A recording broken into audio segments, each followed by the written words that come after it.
saya mengumumkan pemberlakuan dekret.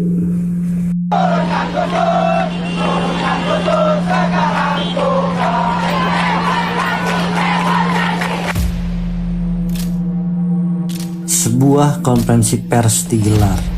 Di tengah sorot kamera, Ketua MPR Amin Rais menyampaikan keputusan penting. Keputusan yang mengakhiri satu babak dalam sejarah kepresidenan Indonesia. And I can tell you, it is a foregone conclusion that Mr. Wahid will be dismissed as the president tomorrow afternoon. Hari itu, Gus Dur resmi dimakzulkan. Dan suasana Jakarta memanas. Pendukung Gus Dur yang dilarang berdemo di gedung DPR MPR malah berkumpul di halaman istana. Di tengah kerumunan itu beredar kabar meriam-meriam militer diarahkan ke pusat kekuasaan Republik. Menjelang malam, Gus Dur keluar dari istana. Ia tampil santai, hanya mengenakan kaos dan celana pendek. Di sampingnya sang putri Yeni Wahid. Dengan tenang, Gus Dur menyapa dan melambaikan tangan ke arah pendukungnya. Anda keluar memakai celana pendek dan kaos oblong. Banyak orang bilang itu tidak pantas sebagai presiden Anda tampil seperti itu. Ya itu supaya saya nggak dianggap presiden. Terus manfaatnya apa dengan dianggap tidak sebagai presiden? Loh, orang dingin hatinya, nggak jadi marah. Namun 2 hari kemudian, Gus Dur benar-benar meninggalkan istana. 25 Juli 2001, ia terbang ke Amerika Serikat untuk alasan kesehatan. Tapi jauh dari sorotan media, di balik meja-meja penuh dokumen, sekelompok orang sedang merayakan keberhasilan sebuah operasi intelijen, operasi mesin waktu. Sebuah operasi penggulingan presiden yang telah berhasil. Presiden Republik Indonesia Megawati Soekarno Putri. Dalam bukunya, Perjalanan Intelijen Santri, mantan Wakil Kepala BIN, Asad Said Ali membuka tabir kisah ini. Desember 2000, bersama Kepala BIN, Ari J. Kumaat, ia melaporkan sinyal awal sebuah rencana pemajulan lewat jalur parlemen. Sandi operasi itu mesin waktu. Ada 3 langkah utama. Pertama, membentuk opini publik lewat isu-isu seperti Bulog Gate dan Brunei Gate. Kedua, menggerakkan aksi massa untuk membangun tekanan. Ketiga, membentuk koalisi kekuatan lintas fraksi di parlemen.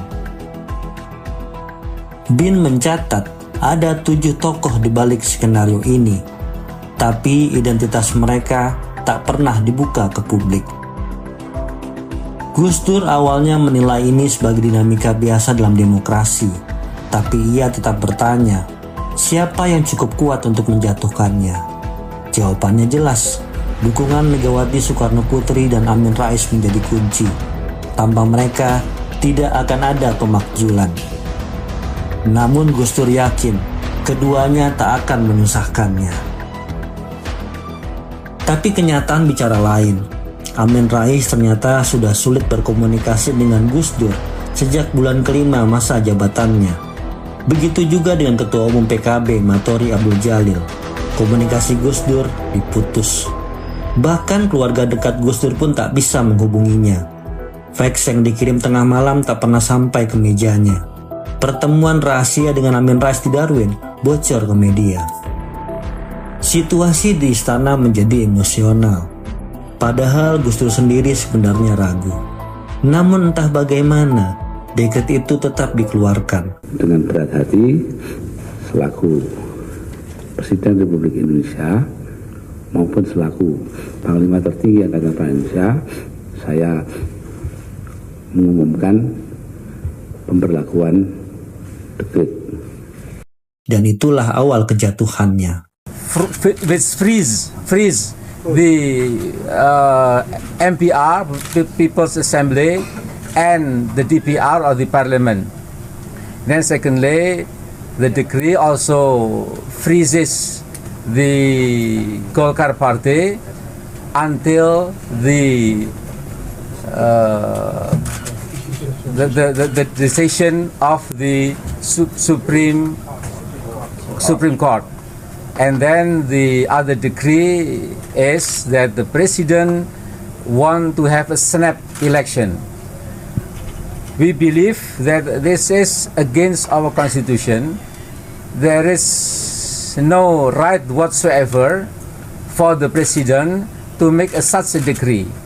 That's why we will react properly tomorrow morning by calling the special session very early, and I can tell you it is a foregone conclusion that Mr. Wahid will be dismissed as the president tomorrow afternoon. Skenario menjungkal Gus Dur juga dibongkar dalam buku Menjerat Gus Dur, karya jurnalis investigasi Firdika Rizky Utama. Termasuk satu dokumen rahasia, laporan operasi intelijen politik yang ditulis Fuad Bawazir, mantan Menteri Keuangan Orde Baru, ditujukan ke Akbar Tanjung, Ketua DPR RI dari Partai Golkar. Dokumen 4 halaman itu memuat skenario semut merah. Rencana besar menjatuhkan Gus Dur melalui gabungan kekuatan politik, ormas, mahasiswa, pengusaha, dan media. Gerakan mahasiswa dikoordinasikan dari BEM Perguruan Tinggi Negeri dan Perguruan Tinggi Swasta dan PB HMI. Gerakan Pemuda Ka'bah dan Pemuda Pancasila dikerahkan di lapangan. Di balik layar, jaringan Kahmi, Iluni Universitas, dan beberapa rektor kampus negeri ikut ambil bagian. Masa aksi digalang oleh tokoh-tokoh politik, mulai dari Hidayat Nur Wahid, Partai Keadilan, Hamdan Zulfa, Partai Bulan Bintang, Patrialis Akbar, Partai Amanat Nasional, hingga Yapto, Pemuda Pancasila. Operasi ini dikomandoi langsung oleh Fuad Bawazir sebagai kepala operasi. Dari sisi ekonomi, dilakukan aksi borong dolar untuk menghantam nilai tukar rupiah, dikoordinasikan oleh Fadil Muhammad, Bendahara Umum DPP Partai Golkar, dengan dukungan Bambang Triatmojo, Arifin Panigoro, dan Taipan Lim Sio Leong. Media menjadi alat utama penggiringan opini, dikendalikan oleh tokoh pers nasional seperti Parni Hadi dan Surya Paloh. Tulisan-tulisan tajam dari Azumardi Azra, Sahril, dan Din Samsudin memperkuat narasi kegagalan Gus Dur. MUI pun diguncang. Kasus Ajinomoto dimanfaatkan untuk menarik dukungan ulama agar mencabut legitimasi keagamaan Gus Dur. Untuk memastikan info dari dalam parlemen, Fuad menunjuk Anas Urbaningrum, elit muda, sebagai kurir informasi dari Senayan. Tujuan akhir, Gus Dur mundur. Megawati dari PDI Perjuangan diangkat sebagai presiden, tapi hanya sementara karena dianggap mudah dikendalikan dan siap disingkirkan oleh Amin Rais dari PAN.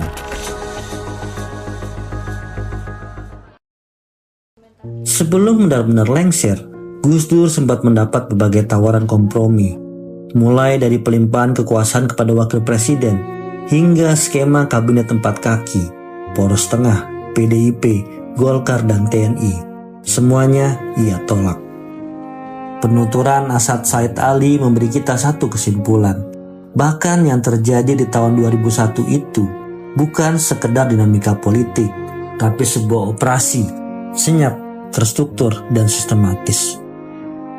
Mungkin Gus Dur punya alasan sendiri untuk tidak menanggapi laporan BIN dengan serius. Yang jelas, sejarah sudah mencatat momen itu. Dan ketika semua kekuasaan menghilang, yang tersisa adalah seorang ayah dan putrinya yang berdiri melambai di malam yang penuh sejarah.